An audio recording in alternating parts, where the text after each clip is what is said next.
Tuhan Ibu dan anak-anak yang Bapak pilih dan doakan. Alhamdulillah pada kesempatan hari ini Rabu tanggal 5 Juni 2024 dalam rangka diseminasi dari budaya merupakan program kegiatan. Salam semoga kepada Allah yang besar Muhammad Rasulullah keluarga. Bapak Ibu sekalian, saya mohon maaf sebelumnya kami saya berarti untuk mengajari kita saling sharing pengetahuan. Mudah-mudahan dengan sharing pengetahuan ini kita menjadi kesehatan yang lebih baik tentang bagaimana manajemen sekolah di harapan visi dan kita bisa tercapai dengan semaksimal mungkin. Sebelum kegiatan kita mulai, dunia yang positif dan saling semangat ini ada seperti ini. Saya tulis ada 4 poin. Pertama, setiap peserta siap mengikuti kegiatan diseminasi dengan baik. Itu ya.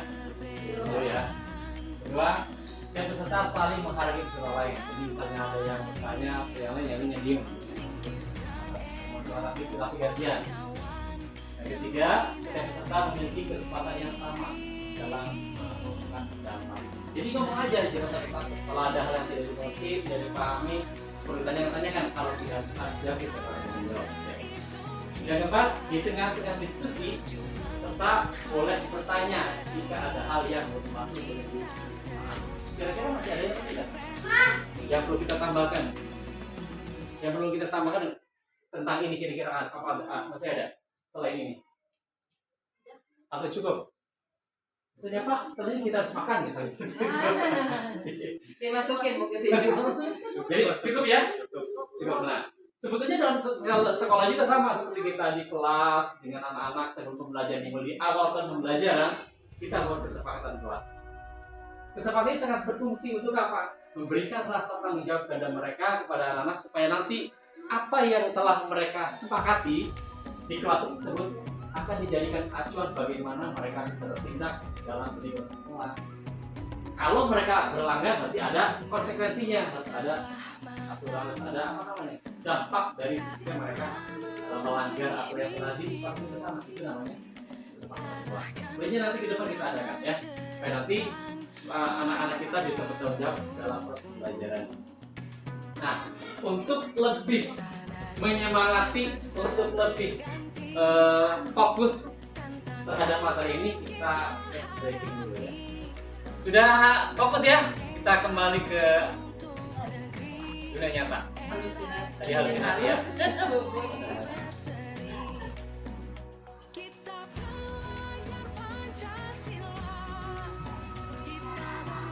Ya. Tadi sampai mana? Sampai ice breaking ya. Ice breaking. Jadi dengan SPG ini sebenarnya di sekolah juga masih ada kan ya, biar mereka anak-anak kita ini di sekolah tidak mereka karena kalau kita melihat dari tujuan pendidikan manusia jadi antara pendidikan kita menuntut segala kekuatan kodrat yang ada pada diri anak untuk mencapai kebahagiaan, kesenangan baik secara pribadi atau sebagai anggota masyarakat. Itu pendidikan manusia jadi antara sehingga dalam proses pembelajaran bagaimana siswa ini bisa istilahnya bisa gembira, bisa mencapai segala potensi yang ada pada diri. Nah,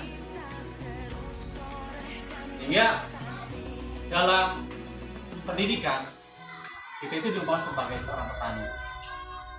Kalau petani kan mereka itu tidak bisa merubah si padi itu menjadi apa gitu ya, tetap padi, tetapi mempunyai kualitas yang berbeda. Tergantung kita memberikan pelayanan kepada tumbuhan tersebut, padi tersebut. Misalnya pupuk yang bagus, pengairan yang bagus, tanahnya yang diolahnya dengan bagus, kamannya kita ambil, lornya kita ambil, pasti itu tanaman menjadi baik, menjadi bagus, menjadi padi yang berkualitas.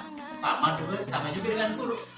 Guru tidak bisa merubah karakter anak, tapi bisa memperbaiki karakter mereka dengan pendidikan. Dengan apa? Dengan memberikan layanan yang baik, lingkungan yang baik, pendidikan yang baik, sentuhan yang baik, sehingga anak didik ini akan menjadi lebih baik daripada sebelumnya. Dan tentunya itu juga dipengaruhi oleh lingkungannya, oleh keluarga dan sebagainya. Sehingga yang namanya pendidikan menurut Dewata adalah mendukung segala kekuatan yang ada bagi anak kodratnya mencapai bagian dan nah, sehingga kita punya paradigma bahwa bila kita ingin membuat kemajuan perlahan sedikit ubahlah sikap atau perilaku kita.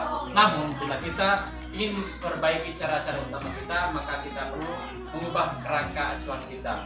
Ubahlah bagaimana kita mulai melihat dunia, bagaimana kita berpikir tentang manusia, ubahlah paradigma kita, skema pemahaman dan penjelasan asal-asal tertulis tentang realitas. Ya, dalam pembelajaran itu tentunya dari setiap tahun ke tahun ada berbagai macam perubahan, ya.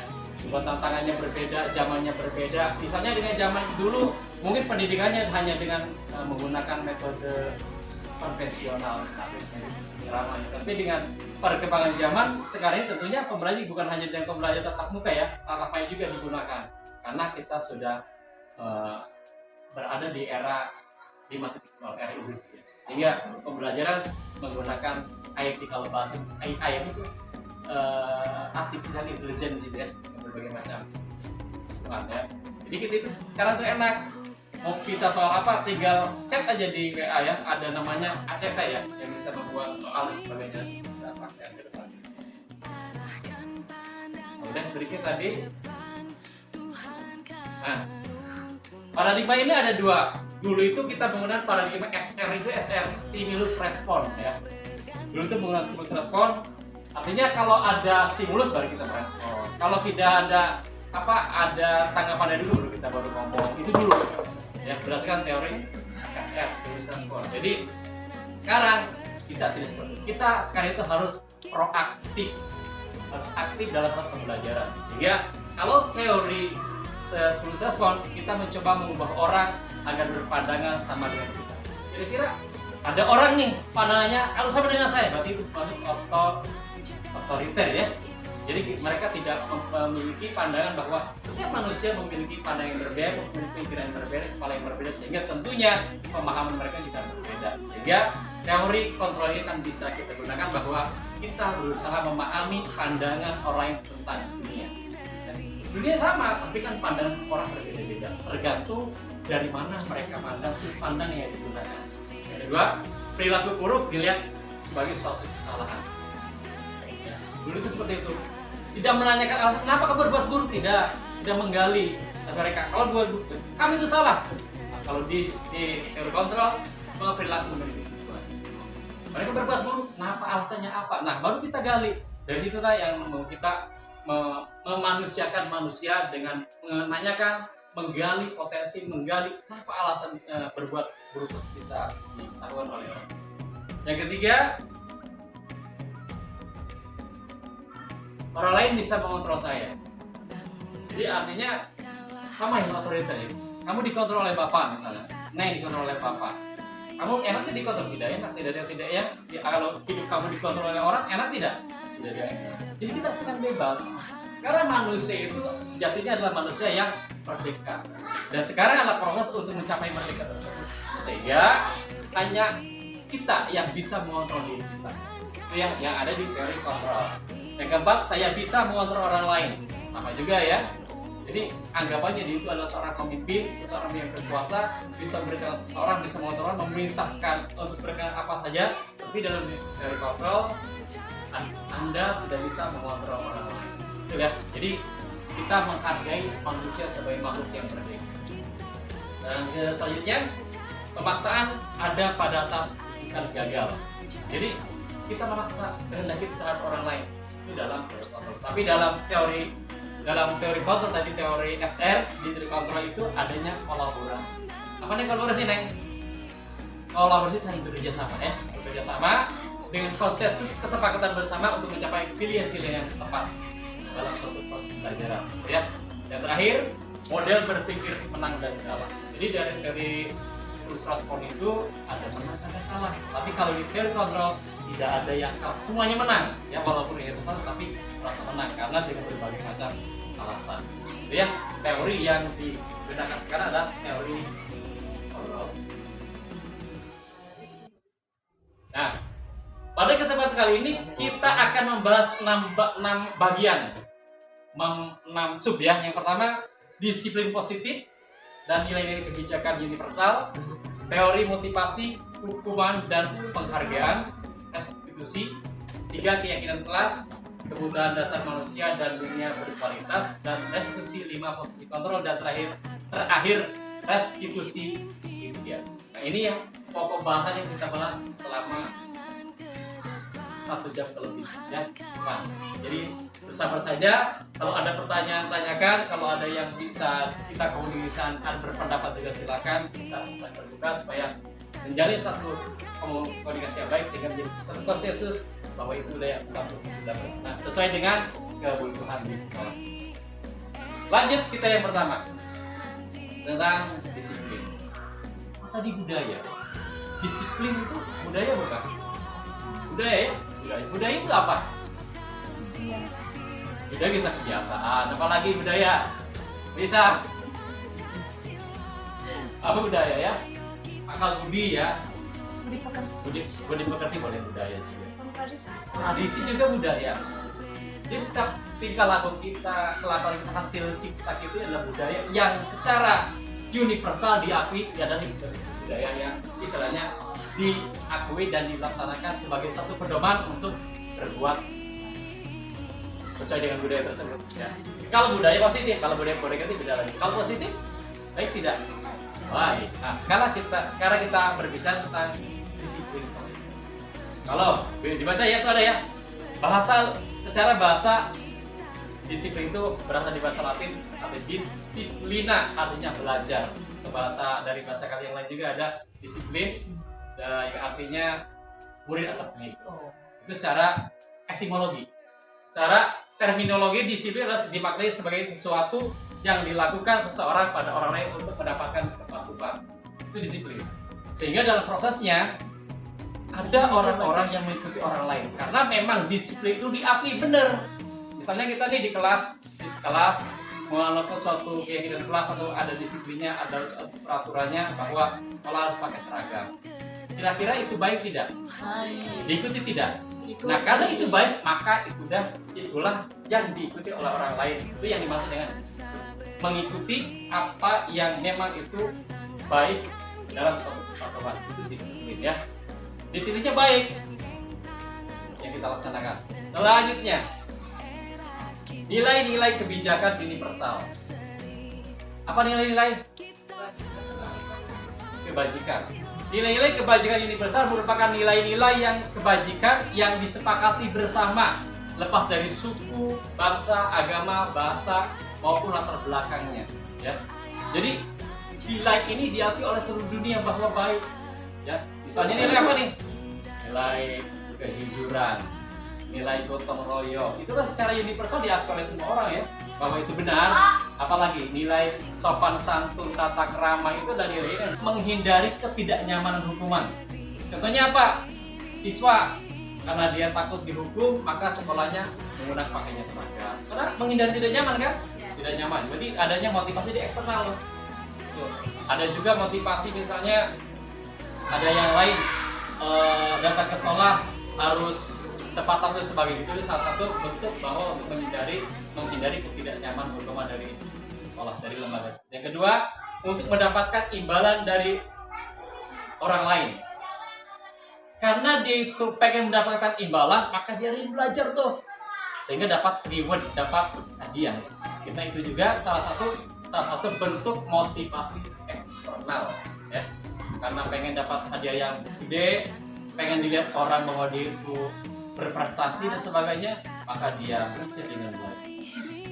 Itu namanya motivasi secara eksternal. Yang terakhir, untuk menghargai diri sendiri, menjadi orang seperti apa? Menjadi orang yang seperti apa? Ya, intinya menghargai diri sendiri. Jadi motivasi dipercaya diri sendiri bahwa saya belajar bukan untuk pengen dihargai, bukan untuk mendapat prestasi, bukan untuk menghindari ketidaknyamanan, tapi menghargai diri bahwa kita adalah manusia yang mengharapkan suatu perubahan yang baik pada diri sendiri. Inilah motivasi yang kita harapkan. Jadi motivasi internal ini lebih baik daripada motivasi. Tetapi tidak kemungkinan semuanya juga sangat baik ya. Tapi yang paling baik adalah motivasi yang berasal dari masing-masing orang sendiri. Itu masih dari mauan sendiri ya, dari keinginan sendiri, itu motivasi. Nah, sekarang perbedaan hukuman dan konsekuensi. Hukuman, kamu datang ke sekolah dihukum tidak biasanya? Kalau misalnya terlambat, suruh lari,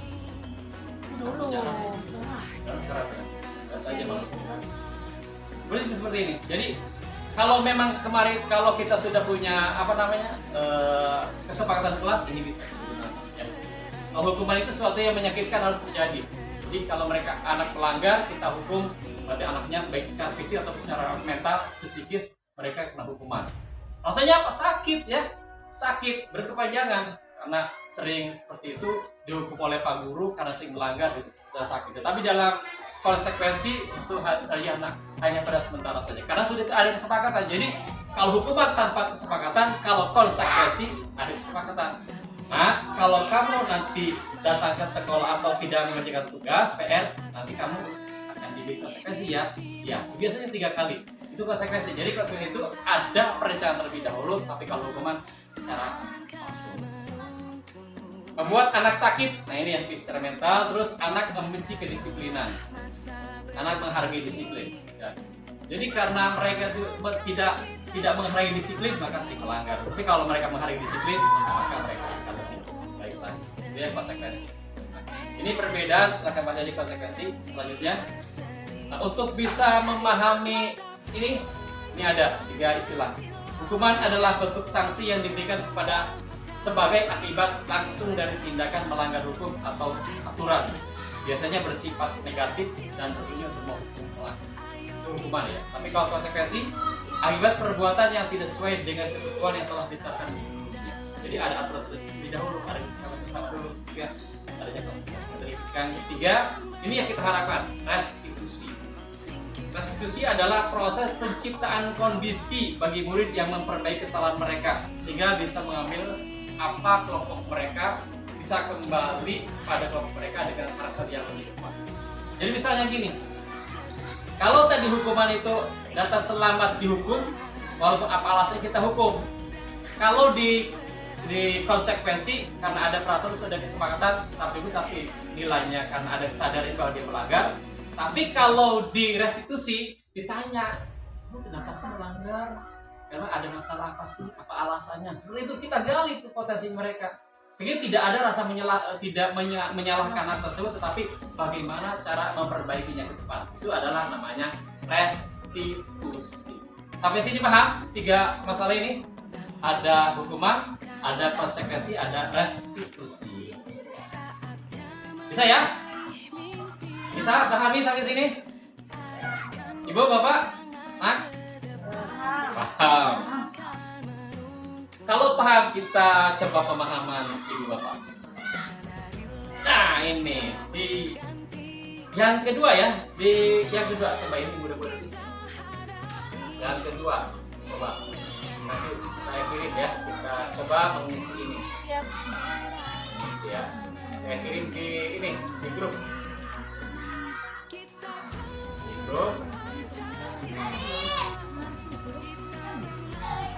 Silakan diklik ya. Silakan diklik. Nah. Silakan diklik. Ini adalah aplikasi baru tentang pembelajaran namanya Blue Cap namanya ya. Blue Cap. Login.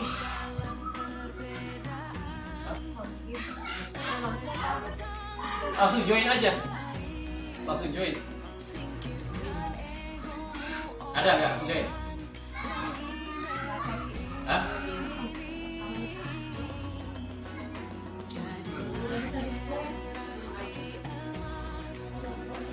Login lagi, Pak. Login lagi. Coba bisa ya. Astagfirullahaladzim.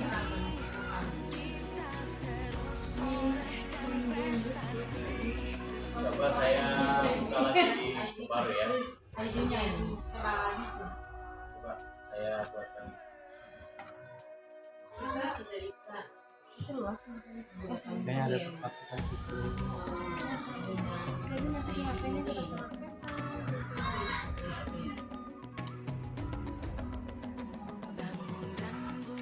Ya, coba kita lihat ya. Nanti saya copy saya. Oke.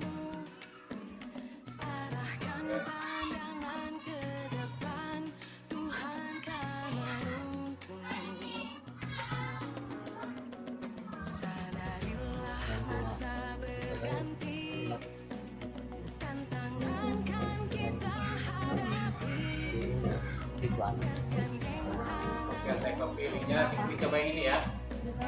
Coba yang ini, silakan klik. Yang sini. Ya, yang baru. Langsung join aja ya. Bisa. Klikin aja. Satu kali aja. Nanti ada tempat. Oh, ada gambarnya. Ini klik lagi, ulangi lagi, coba ulangi. Nggak bisa. Bisa main laptop. Klik yang itu tuh. Ini Tanda panah. Nanti kita keluar. Nah, tanda panah aja. Tanda panah diklik ya. Ingat namanya itu bukan nama sedih tapi namanya itu udara. Sudah? Sudah Pak? Ya, oh, udah Pakai ya. tadi juga. Hah? Kayak tadi. Kenapa? Yang sudah tadi gambar-gambar. Ceritanya itu sama saja. Oh, bebas pilihan. Bebas milihnya. Ya, Bebas. siap ya? Sudah semua? Ah, itu ah. Sudah? Lihat foto-fotonya nih. Ini foto siapa nih ya? Fotonya tinggal begitu. Siap? Siap ya? Kita start. Hup. Siap. Jawab ya. Konsekuensi atau hukuman berjemur di lapangan basket pukul 12 siang karena mengobrol dengan teman. Pilih. Pilih konsekuensi atau hukuman. Ayo. Sudah? Sudah. Oke, nanti kita lihat ya. Namanya ingat ya, nama masing-masingnya ya. Ah. Oke. Selanjutnya, siapa tuh? Keeper siapa tuh? Dari Glenn siapa? Dari Glenn siapa? Saya aku yang kedua. Hah? Betul. Salah. Siap, nomor 2. lupa namanya. Nomor 2. Berdiri di depan kelas sambil mengangkat kaki satu karena tidak bisa menjawab pertanyaan. Itu hukuman atau konsekuensi? Oh, biar slipper saya biar namanya.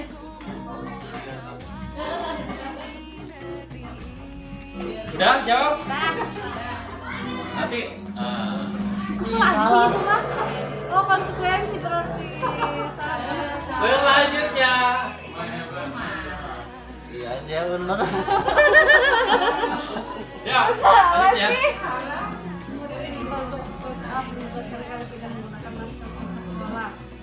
Silakan saya untuk hukuman. Mana? Buat nggak?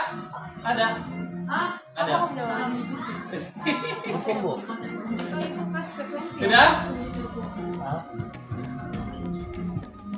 Nah, kita lihat di finalnya. Ternyata pemain-pemainnya ada lead break siapa ini? 71 poin. Nah ini juaranya. Juara kedua ada Battle Foundation. Yang ketiga Beer Giver. Siapa yang Giver? Sama pertama. Lain siapa lain? Oh, udah. Juara 71 poin. Ore, nanti dikasih. Nanti dikasih ini air. Dikasih Dikasih hadiah. air gelas. Air gelas. Nah itulah salah satu bentuk permainan. Jadi paham ya antara konsekuensi dan hukuman. Lanjut. Lanjut. Oke. Kita keyakinan kelas. Nah, tadi sudah saya katakan bahwa budaya positif itu adalah lingkaran terakhirnya atau skupnya semuanya keseluruhan adalah budaya positif. Nah, di dalamnya itu ada lingkungan yang positif, keyakinan kelas dan peraturan kelas. Jadi budaya positif adalah semua peraturan yang ada di dalam suatu lembaga pendidikan. Kita kita nih pemahaman kita soal ini tentang nilai-nilai yang ada ya pemahaman kita tentang nilai.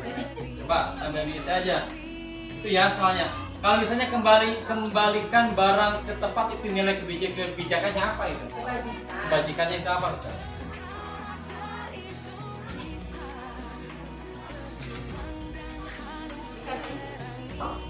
Habisan bahasnya itu ya.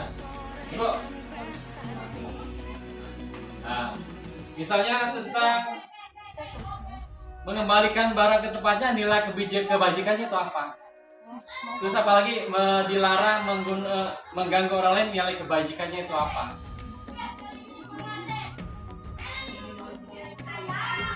Kembalikan barang ke tempatnya berarti apa itu? Apa? Apa? Itu nilai apa tuh yang kita ambil? Nilai kebajikannya itu apa? Jawab ya. Hah? Jawab. Tanggung jawab. Kembalikan. Iya, kembalikan. Nah, orang dari kuliah officer pasti nggak gitu. Nah itu ya misalnya, jadi tanggung jawab. Tulis. Namanya ada itunya tulis.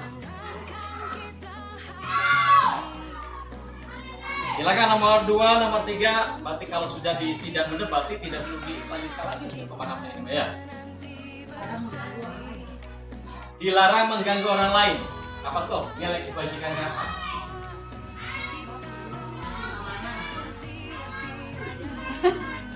Dilarang mengganggu orang lain. Apa ya? Dilarang mengganggu orang lain. Kira-kira apa? ya? Pinter 100. Bisa menghormati orang lain, bisa menghargai. Hebat mulai emang Ya. deh. Iya, jadi kalau kita tidak mengganggu berarti kita menghargai orang lain. Ya.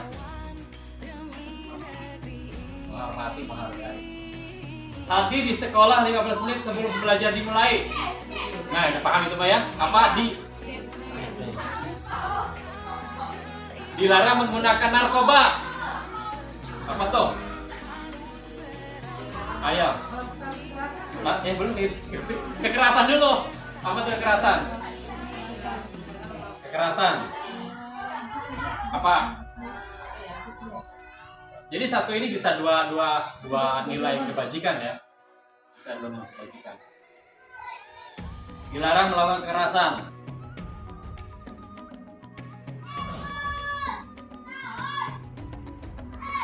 Apa?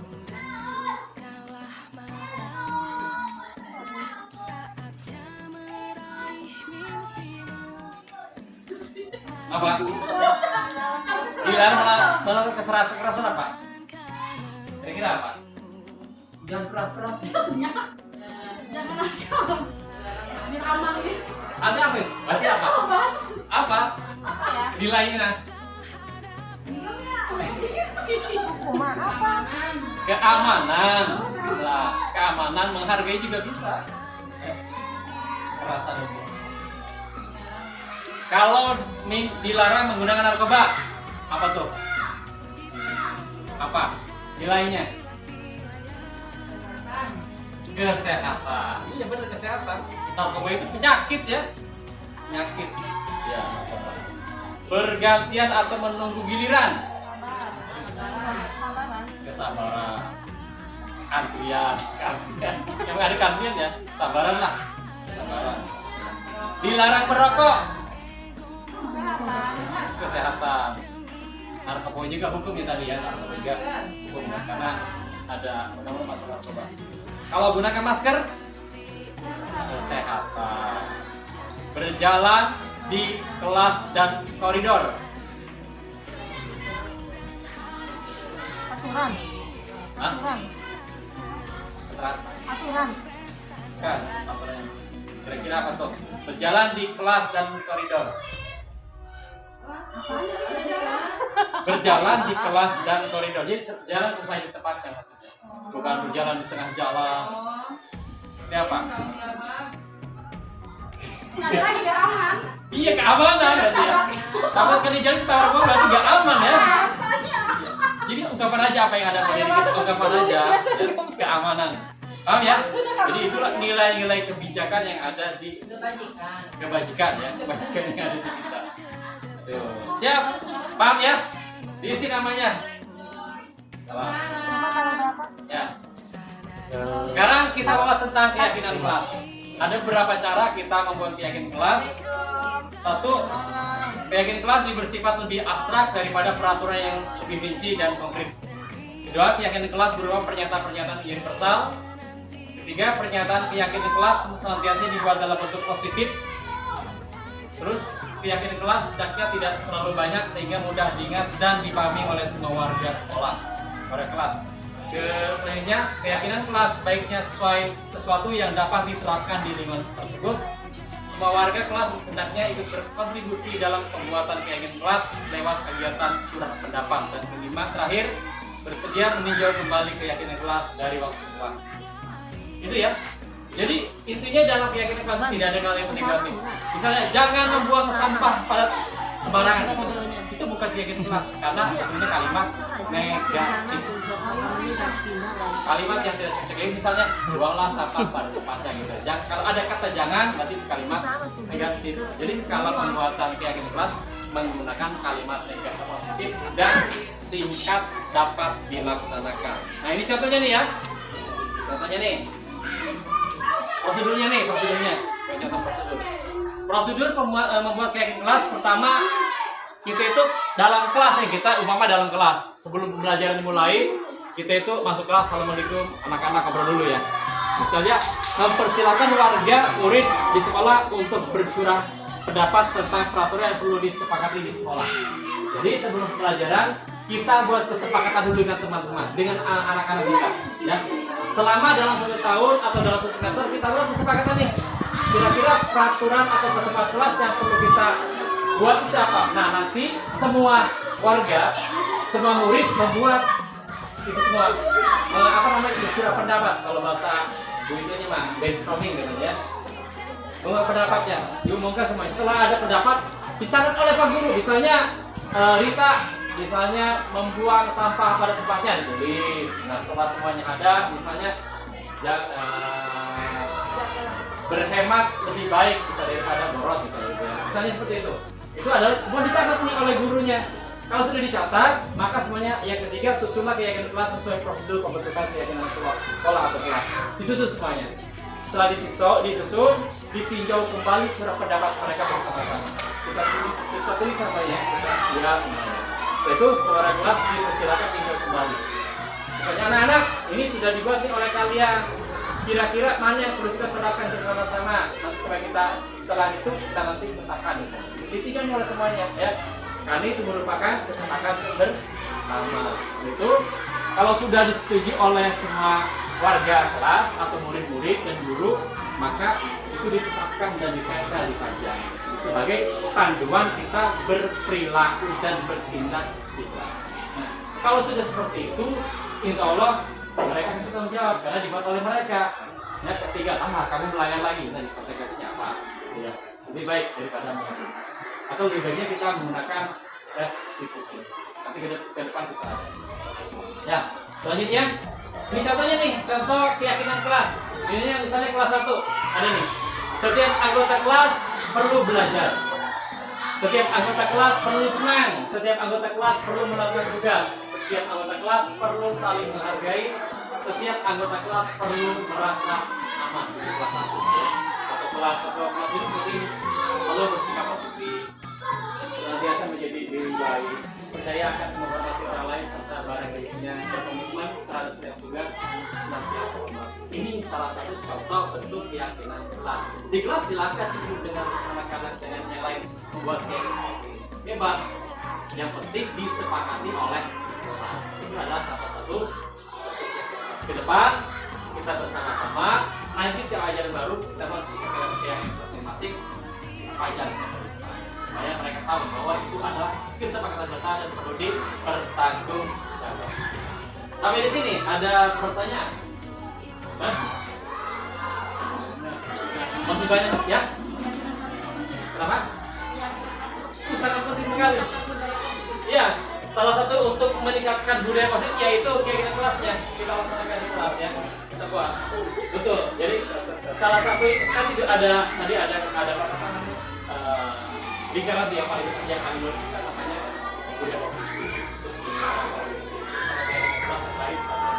jadi semuanya dilakukan dalam salah satu instrumen untuk menjamin untuk membuat namanya meyakinkan sekolah memiliki budaya yang positif. Masih ada? Masih? Banyak materinya. Lanjut. Nah ini kita bahas yang keempat, masih jalan ya. Kebutuhan dasar manusia dan berdunia berkualitas. Ada 5 kebutuhan manusia ya menurut Dr. William Glasser dan yang dalam choice theory. Jadi kebutuhan ini sama kalau saya dulu apa namanya ada teori Maslow tentang kebutuhan. Ini sama kayaknya. Yang pertama itu kebutuhan manusia itu adalah bertahan hidup. Ya, itu secara fisiologi ya. Bertahan hidup misalnya apa? Makan, minum, ya. Makan, minum, kesehatan itu adalah kebutuhan dasar bertahan hidup. Ya. Kalau itu sudah terpenuhi, baru kita menginjak kepada kebutuhan kasih sayang. Kasih sayang dan rasa diterima.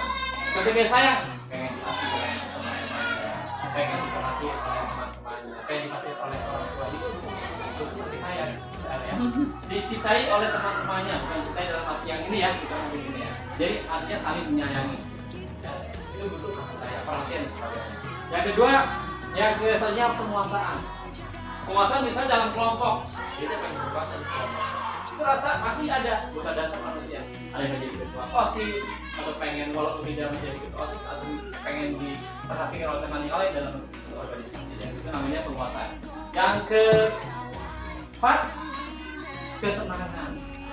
Tidak ada manusia tidak pengen senang. Punya senang kan? Jadi juga senang kok. Senang dunia akhirat kan ya. Senang.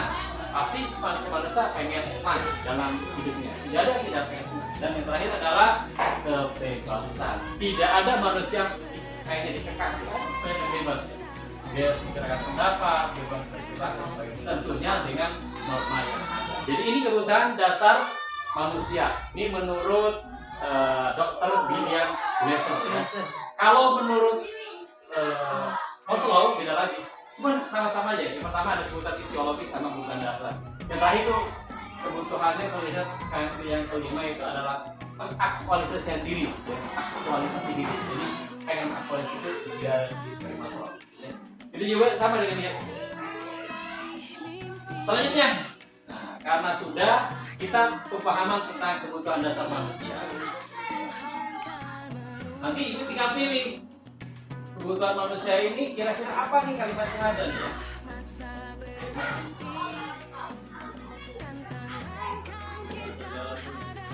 Tarik kerja lagi kebutuhan dasar manusia sekarang. Tinggal menentukan kalau kalimatnya seperti itu bagaimana misalnya. Kebutuhan apa yang mereka pengen oleh anak pengen diingini gitu ya.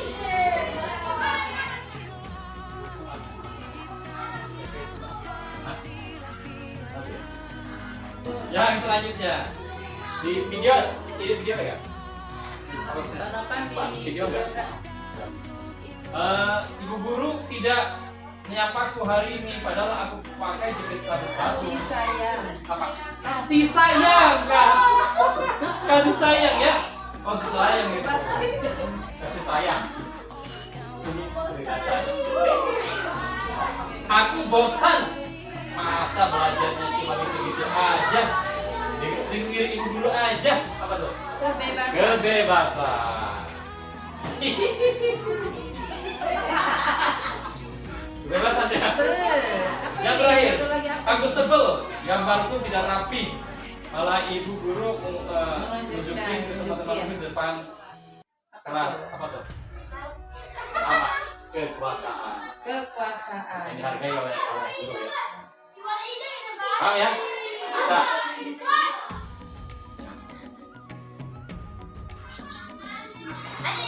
Masuk video.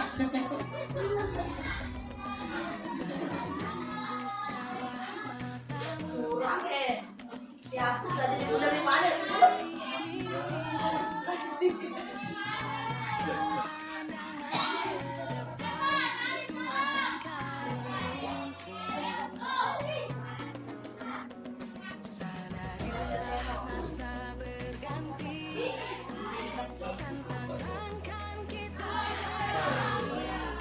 Sudah, kita lanjutin tanpa fokus, gak apa-apa sambil jalan ya. Ya. Selanjutnya, pemahaman tadi sudah kebutuhan dan dijawab. Dunia berkualitas. Dunia berkualitas itu dunia adalah tempat khusus pada pikiran Anda, tempat Anda menyimpan gambar representasi dari semua yang Anda inginkan, termasuk di sana untuk masuk ke dunia berkualitas harusnya adalah bahwa seperti harus terasa sebagai sang baik bagi Anda dan memenuhi setidaknya atau kebutuhan dasar Anda. Biasanya pertanyaan pemantiknya adalah siapa yang paling penting dalam hidup Anda? Saya. Nah itu misalnya pemantiknya supaya menghasilkan apa namanya dunia berkualitas. Dan keluarga ada banyak pertemuan berkualitas. Itu tidak perlu sering ketemu, yang pasti banyak berkualitas. Misalnya ada anak jauh atau istri bapaknya jauh kerja di mana di Arab Saudi pulang. Kan nggak istilahnya apa jarang ketemu, tapi pas ketemu ada pertemuan yang namanya pertemuan berkualitas, tidak akan dilupakan ya. Nah, nilai-nilai kebijakan apa yang penting dalam hidup Anda? Kebijakannya apa yang kira-kira harus ada dalam pikiran Anda? Kita. Itu ya. Pertama, siapa yang paling kita sukai? Yang paling penting dari kita.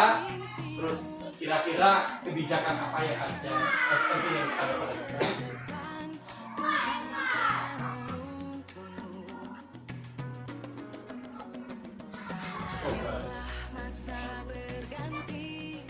Nah ini ya. Kalau Anda menjadi orang-orang yang ideal, karakter apa atau sifat yang Anda paling inginkan pada diri Anda? Ini sebuah pertanyaan introspeksi sendiri ya. Jadi dunia itu tergantung kita mencarinya. Misalnya kita sendiri ya. Siapa yang paling kita sayangi, ideal apa yang perlu ada kita. Terus ini siapa yang Anda harus bayangkan dan hidup Anda itu tujuannya itu apa? Ini saja. Ini yang dinamakan dunia. Jadi setiap manusia memiliki sendiri baik untuk dirinya dan keluarga juga dalam kualitas dunia berkualitas.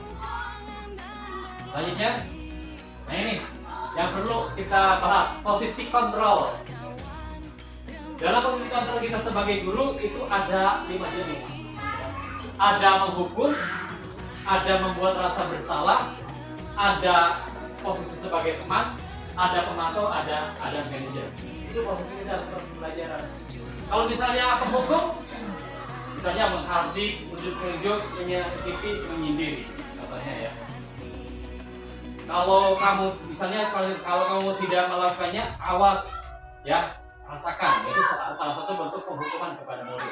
Kalau bertindak sebagai penghukum, tapi kalau bertindak sebagai pembuat rasa bersalah, misalnya berceramah dan mengadakan seharusnya ibu kecewa, misalnya kata-kata seperti ini. Kamu seharusnya kamu sudah tahu ibu telah lelah sekali mengatanya ibu stres misalnya. Nah ini adalah salah satu bentuk ungkapan supaya anak ini merasa bersalah. Maafkan saya boleh melaksanakan guru dan berkualitas. Hasilnya nih. Terus kalau sebagai teman, jadi pertanyaan membuat alasan-alasan untuk muridnya. Contohnya nih, ayolah lakukan demi ibu. Maaf, masa kamu tidak mau ingat?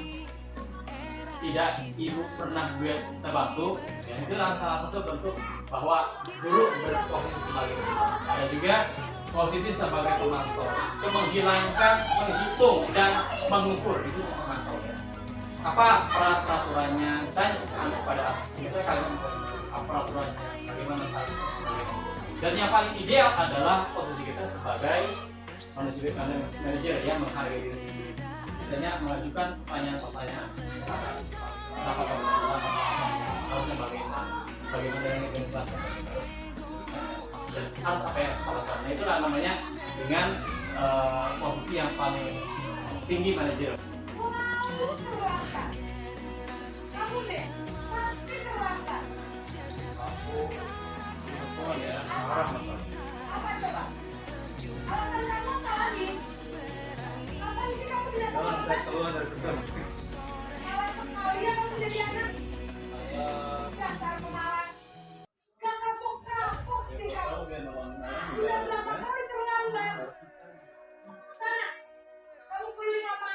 Sama saya punya basket bu. Kenapa? Kamu mau yang ibu? Berani-beraninya jawab. Udah terlambat, masih berani jawab pula. Sekarang, keliling lapangan basket 5 kali sekalian. Biar kapok. Ini di sini pak. Pergi sana ke lapangan basket.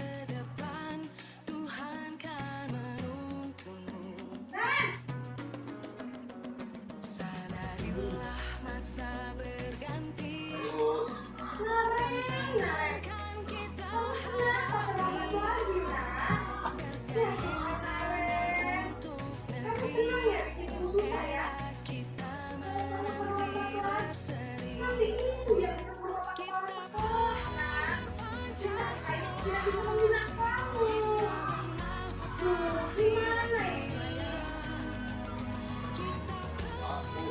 Putih Naren, Naren. Kamu suka ya kalau ibu sama sekolah? Terus, sekarang ibu harus tulis apa ini di pasien? Ini kamu sudah perintah lama dong. Ibu harus apa coba? Ya sudah, lain kali jangan kita lagi anak ya. Aku tidak akan kuat lagi kalau kamu begini terus. Bisa yang keruman kalau ibu sudah berbuat apa.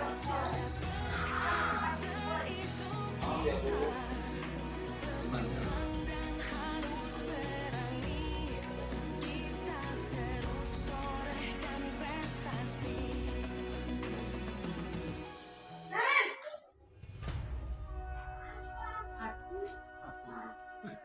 Jangan dibalik. Aduh. Wah, udah jam berapa ini, nak?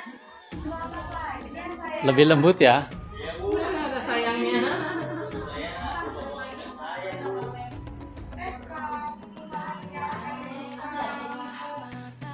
Bukannya anak yang lain yang paling nakal. Kok terlambat sih? Iya bu. Saya kan ngomong sama tadi. Jadi biar saya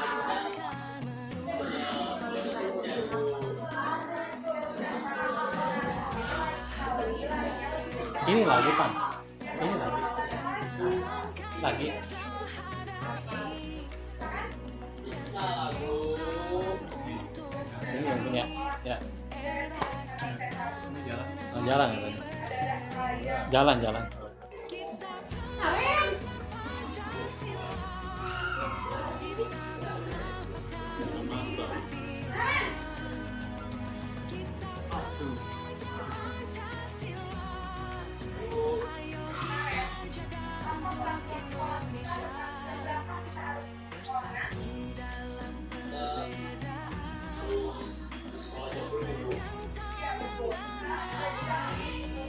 Saya harus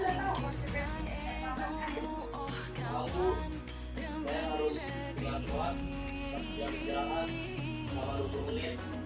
Ya benar. Jadi nanti jam 11.30 masih istirahat. Aku harus keluar. Ya kan?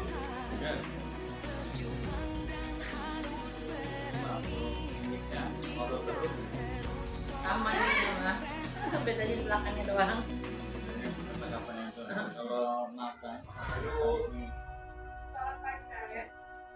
Aku saya terlambat. Ya, sekolah masuknya jam 10, sekarang sudah jam 20. Jadi sekarang bagaimana ini, Naren? Aku selalu pakai olahraga sekolah. Baiklah, belum paham. Ya, sekolah yang mana yang dimaksudkan? Hari diri dan orang lain mungkin ya bu.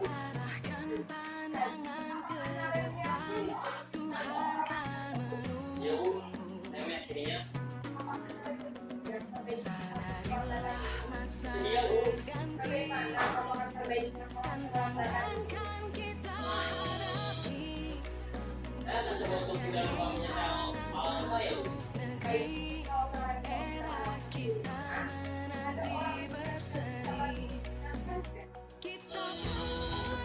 Ada bu.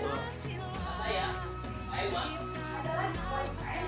Selain Aima, ada ibu saya. Baik, tidak. Saya adalah Ayu.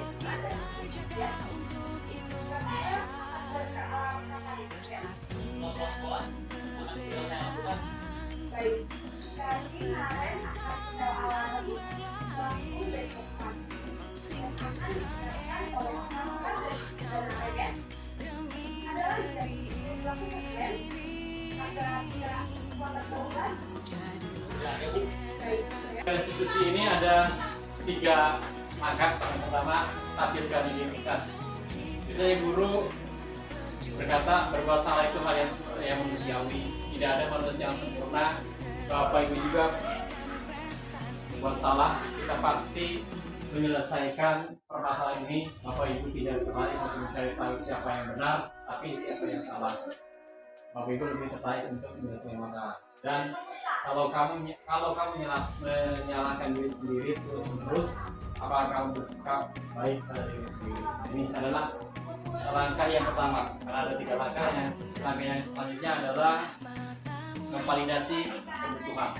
Jadi berkata, kamu bisa saja melakukan hal yang lebih buruk tapi kamu tidak melakukannya, kan? Kamu pasti punya alasan mengapa melakukannya. Apa yang penting bagi kamu boleh tetap berusaha menjaga sikap itu, tapi tampakkan sikap yang lain yang baik. Yang baru, maukah kamu belajar cara lain untuk mendapatkan yang kamu butuhkan tanpa harus memukul? Apakah kamu bisa melakukan dengan baik, ya? Nah, itu yang kedua. Dan yang ketiga adalah menanyakan keyakinan kelas. Apakah nilai kita percaya di kelas sekolah kita? Nilai universal apa yang telah kita sepakati? Kelas yang ideal seperti apa sih? Kalau ingin jadi orang seperti apa? Apakah yang kamu rasakan jika kamu melakukan itu, kamu menjadi orang yang nah ini ya, itu adalah segitiga diskusi yang telah tadi di manajer. Itu salah satu contohnya. Untuk lebih ininya, ini salah satu contoh untuk segitiga diskusi, ya. Contohnya ini, cara penerapannya ini. Ini menggunakan segitiga restitusi.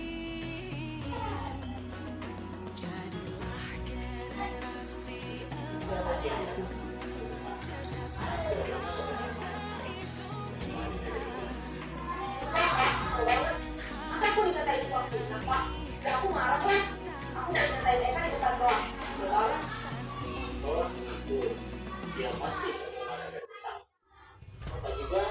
Nah ini posisi validasi, ya. Validasi kesalahan. Ya saya mau ngatain Eka apa? Tahu banget. Saya detak-detak dia depan teman-teman lain. Oh begitu. Nanti kalau itu ada pembahasan tertentu. Iya, saya biasa aja Pak. Ya saya bela diri lah. Aku saya disuruh pelakunya. Ya wajar lah.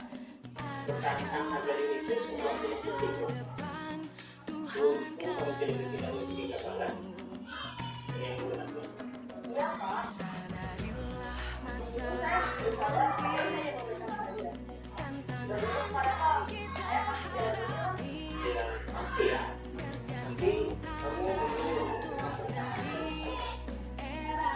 kamu memilih untuk tidak berpikir apa.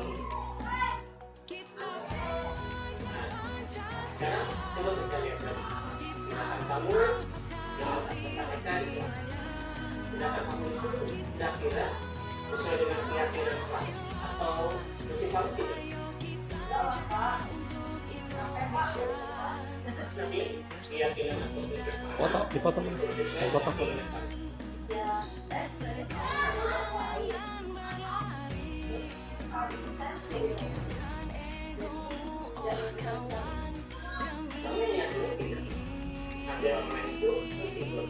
Yakin lah Pak. Iya. Kalau kalian menghargai, namun ada juga keyakinannya. Kita tidak mengenal. Ya, saya kalau Pak. Saya bisa jadi sabar. Kira-kira kamu bersedia memperbaiki masalah ini tidak? Sedia Pak. Kalau kamu memperbaiki masalah ini, kamu akan menjadi orang yang Saya akan jadi orang yang bertanggung jawab kali ya Pak. Dan Pak. ya.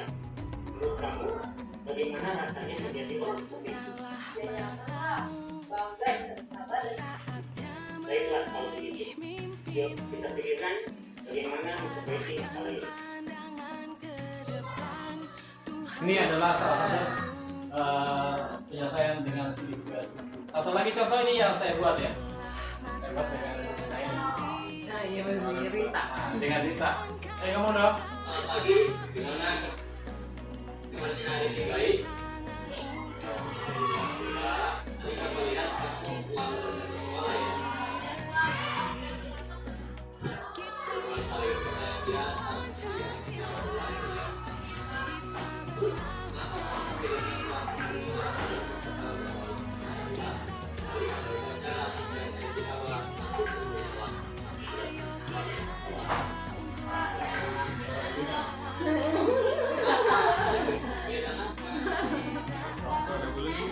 Ada. Enggak di sini. Lagi ngomong apa kok?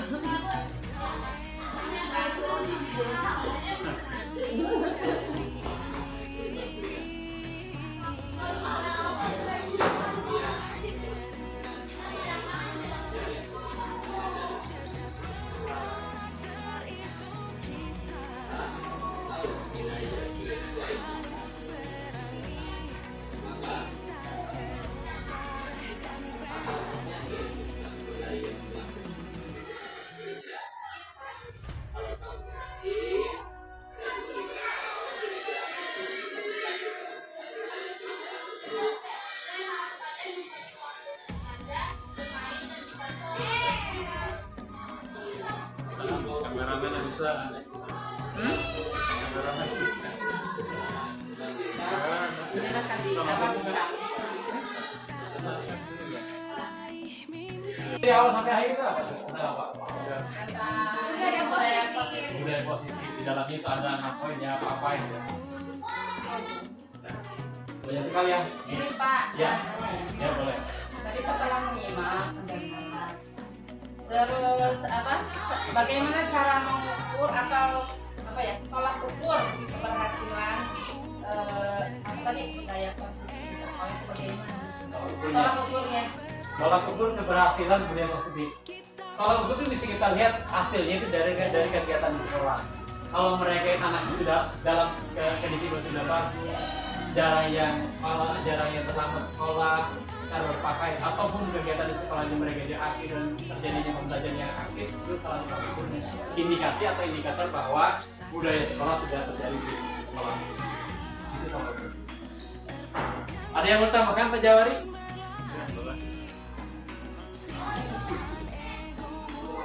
Kalau menurut saya, ukur keberhasilan dari berbagai sesuatu sama hanya beberapa dari anak itu.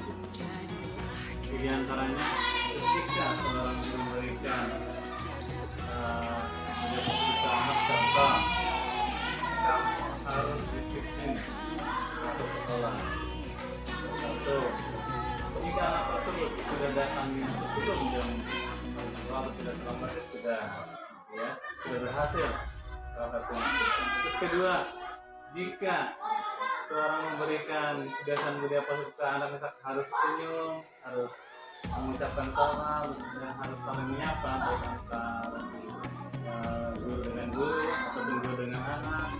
Jika anak sudah melakukan itu dengan dia, berarti itu adalah salah satu tolak ukur budaya positif.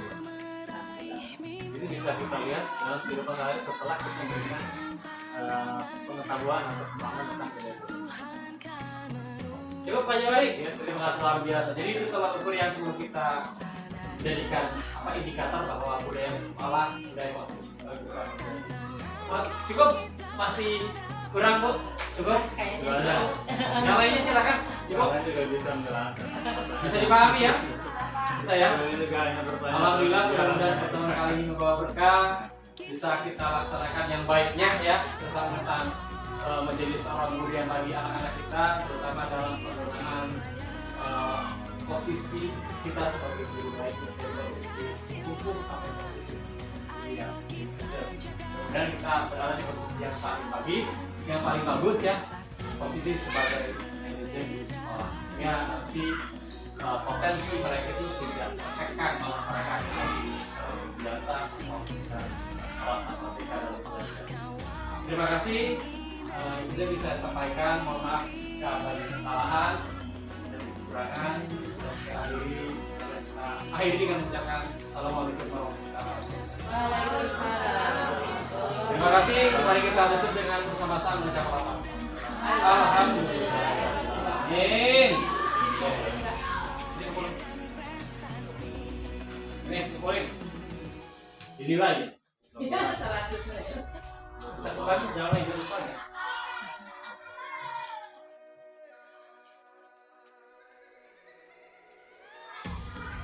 Ini satu kali.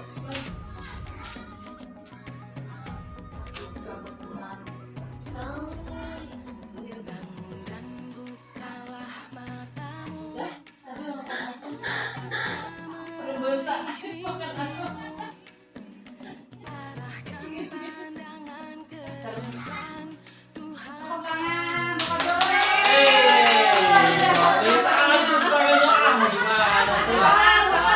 Telat ini. Bagus, terima kasih. Semoga sukses. Biasa. Sukses sendiri.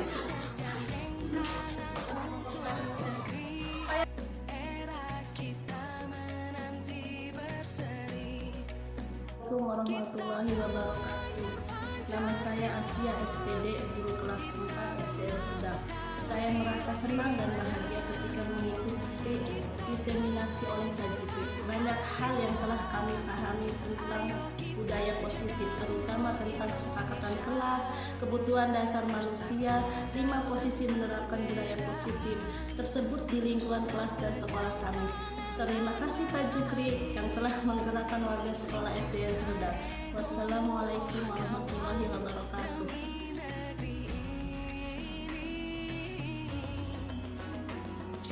Warahmatullahi wabarakatuh.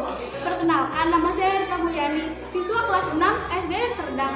Saya merasa senang, gembira, dan bangga dengan apa yang dilakukan Bapak Guru.